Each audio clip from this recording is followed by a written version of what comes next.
Apple, جس کے products آج دنیا بھر میں یوز ہو رہے ہیں۔ تو کیا آپ جانتے ہیں کہ ایپل کمپنی کیسے بنی اور کون کون سے مشکلات کا سامنا کرنا پڑا؟ ٹیوب شیفو میں آپ سب کو ویلکم کیا جاتا ہے۔ تو آئیے شروع کرتے ہیں۔ 24 فروری 1955 کو کیلیفورنیا کے شہر سین فرانسسکو میں اسٹیون پال جابز پیدا ہوئے، جس کے فادر کا نام عبدالفتاح جندالی تھا اور مدر کا نام جوان شیبل تھا۔ عبدالفتاح جندالی، جو کہ ایک مسلمان تھے اور امریکن یونیورسٹی آف بیروت سے انڈر گریجویٹ کی ڈگری حاصل کرنے کے بعد وسکونسن یونیورسٹی سے پی ایچ ڈی کی ڈگری پولیٹیکل سائنس میں حاصل کی، اور وہی ان کی ملاقات جوان شیبل سے ہوئی۔ جوان شیبل ایک سوئس جرمن امریکن تھی اور اس کے فادر ایک بزنس مین تھے۔ یونیورسٹی کے دوران ہی ان دونوں کو ایک دوسرے سے محبت ہو جاتی ہے، لیکن عبدالفتاح جندالی کا مسلمان ہونے کی وجہ سے جوان شیبل کے پیرنٹس ان دونوں کے خلاف تھے۔ کچھ وقت گزر جانے کے بعد جوان شیبل پریگننٹ ہو جاتی ہے، تو یہ دونوں فیصلہ کر لیتے ہیں کہ بچے کو ہم کسی اور کو ایڈاپٹ کرنے کے لیے دے دیں گے۔ پھر وہ بچے کی پیدائش کے لیے سین فرانسسکو چلے جاتے ہیں۔ بچے کی پیدائش کے بعد دونوں نے چاہا کہ کسی گریجویٹ کپل کو اپنا بچہ دے، تو ایک لائر اور اس کی بیوی کو منتخب کیا گیا، لیکن وہ یہ جاننے کے بعد پیچھے ہٹ گئے کہ بچہ لڑکا ہے۔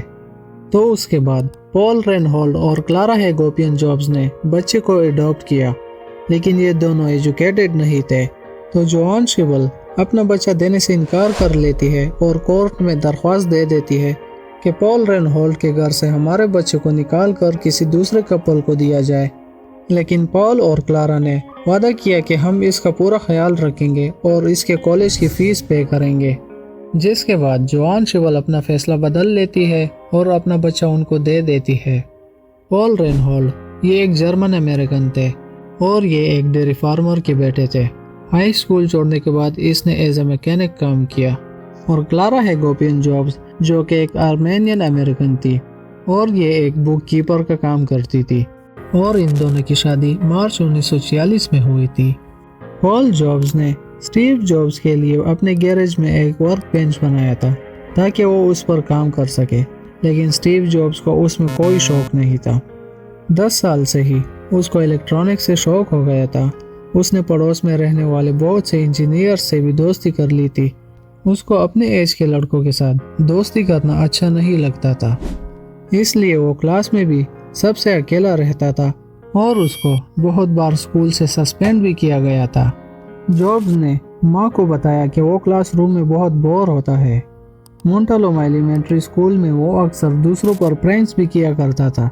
جب وہ 4th گریڈ میں تھا تو ٹیچر نے نوٹ بک ختم کرنے پر انعام دینے کا کہا، جس سے جابز میں سیکھنے کا شوق پیدا ہوا۔